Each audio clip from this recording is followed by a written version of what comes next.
চাষি ভাইদের ঘরে ঘরে এখন ব্যস্ততা, সামনে ধান রোপণ আছে।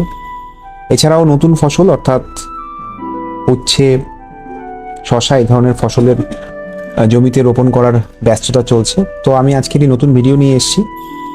এখনকার দিনে মালচিং একটি ট্রেন্ডিং বিষয়, অর্থাৎ চাষিদের জন্য খুব লাভজনক একটি পদ্ধতি হলো মালচিং পদ্ধতিতে চাষ, বিশেষ করে সবজির চাষ। বেগুন, পটল,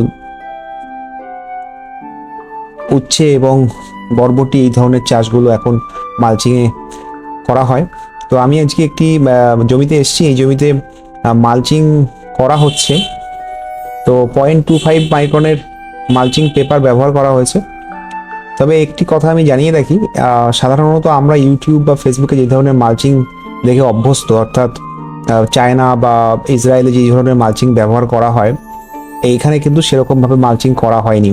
তার একটা কারণ হলো, আমাদের এখানের সবাই তো ছোট ছোট কৃষক, সবার জমি ছোট ছোট জমি। তো উনি একটি বিকল্প রাস্তা বের করেছেন মালচিং কিভাবে ছোট ছোট ভাবে করা যায়। তো আমার মনে হয়েছে এই বিষয়টি আপনাদেরকে দেখানো উচিত। আপনারা আশা করি সমৃদ্ধ হবেন। আমি নিজেও দেখে এসেছি, আমার ব্যক্তিগতভাবে পছন্দ হয়েছে বিষয়টা। এবং উনি যে মালচিং পেপারটি এনেছেন সেটি অন্ততপক্ষে 7 থেকে 8 মাস, অর্থাৎ 2টি ফসল ব্যবহার করা যাবে, এরকমই বলেছেন দোকানদার। তো আমি চেষ্টা করছি আপনাদেরকে মালচিং করার যে ভিডিও, সেটা কিভাবে ওনারা মালচিং করছেন সেটা দেখানোর। বলে রাখি, এই যে ভাটিগুলো করা হয়েছে, এগুলো এখানে উচ্ছে লাগানো হবে। আপনারা নিশ্চয়ই দেখতে পেয়েছেন যে মালচিং পেপার পাতা হচ্ছে। মালচিং পেপারের পাতার পরে এই যে জায়গাগুলো দেখতে পাচ্ছি, এর মাঝখানে মাঝখানে গর্ত করে দেওয়া হবে বা ফুটো করে দেওয়া হবে, যেটাই বলতে পারেন। এখানে বীজটা দিয়ে দেওয়া হবে। এর উপরে কিন্তু আবার মাচা হবে। সেই জন্যই দুভাগে ভাগ করে রাখা হয়েছে। দেখুন, মাচার রাস্তা বা ওই হাঁটার রাস্তাটা এই পাশে মাঝখানে দেখা যাচ্ছে। বিস্তারিত আমি কিভাবে মালচিং পেপারটা উনি পাচ্ছেন, এই যে মালচিং পেপার পাতার আগে সমান করে নেওয়া হচ্ছে। দেখুন কত সুন্দর মাটি। এই মাটিতে ফসল নিশ্চয়ই ভালো হবে। মালচিং করে রাখলে এর জল ধারণ ক্ষমতা যথেষ্ট বৃদ্ধি পায়।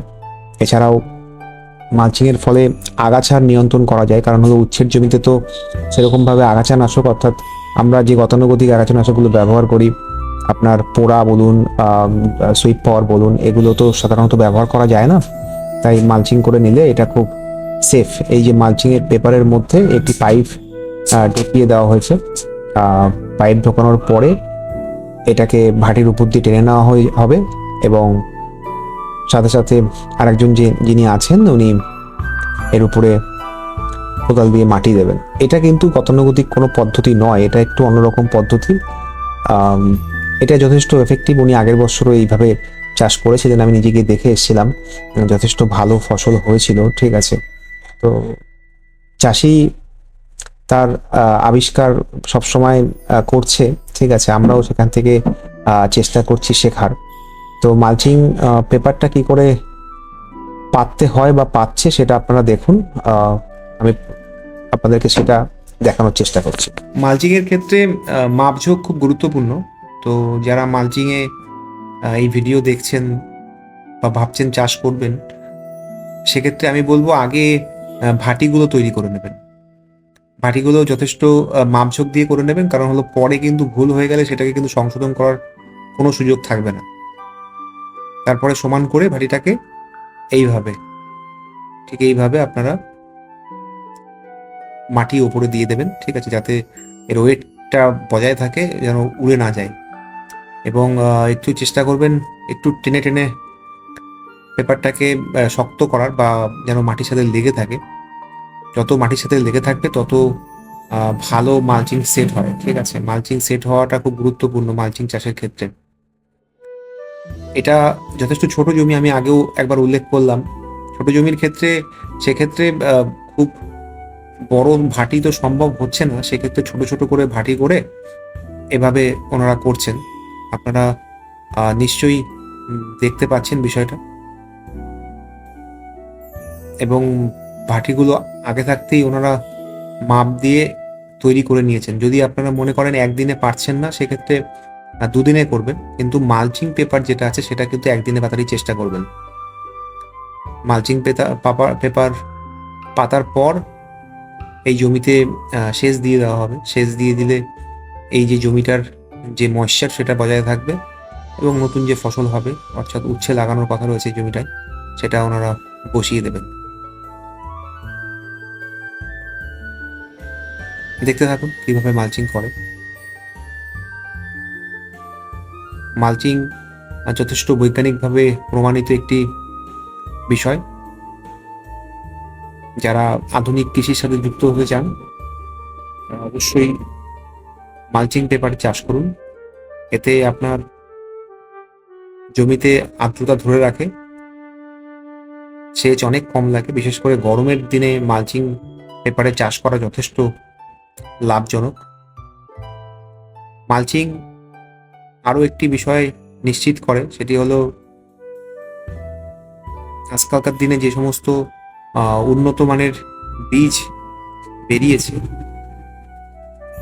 এই উন্নত মানের বীজগুলো মালচিংয়ে করলে যথেষ্ট ভালো হয়। বিশেষ করে সেমিনিস বা বিএসএফ এর যে সমস্ত ফসলের কোম্পানিগুলো বীজ রয়েছে, যারা মালচিংয়ে চাষ করবেন ভাবছেন, অবশ্যই ভালো করে দেখুন। আর আমার এই ভিডিও যদি আপনাদের মনে হয় যে আপনাদের কাজে লাগছে বা ভালো লাগছে, তবে আমার চ্যানেলটিকে লাইক করবেন, সাবস্ক্রাইব করবেন,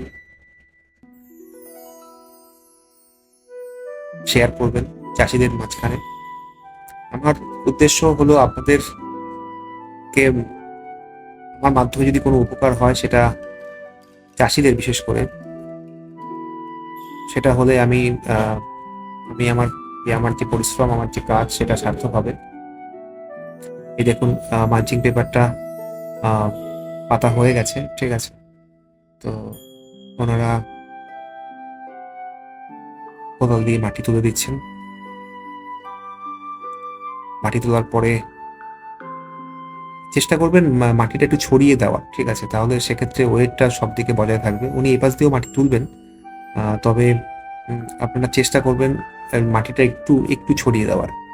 ছড়িয়ে দিলে যেটা হবে সেটা হলো তাহলে কষ্ট অনেকটা কম হবে। আর একটা জিনিস, অনেকেই হয়তো এই ভিডিও দেখে বলবেন যে মালচিং এর এরকম ভাবে তো পেপার পাততে কখনো দেখিনি। দেখুন, এটা হলো একজন চাষি তার একটি নতুন পদ্ধতি তৈরি করেছে, ঠিক আছে। আসল কথাটা হলো ফসলটা ভালো হতে হবে।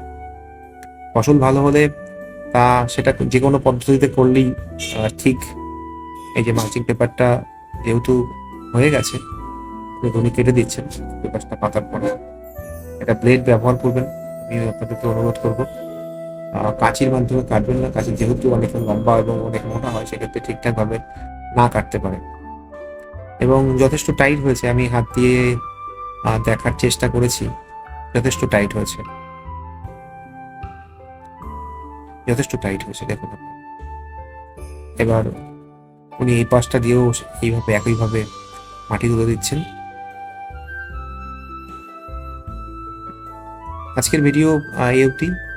পরের নতুন কোনো বিষয় নিয়ে আবার দেখা হবে। ধন্যবাদ।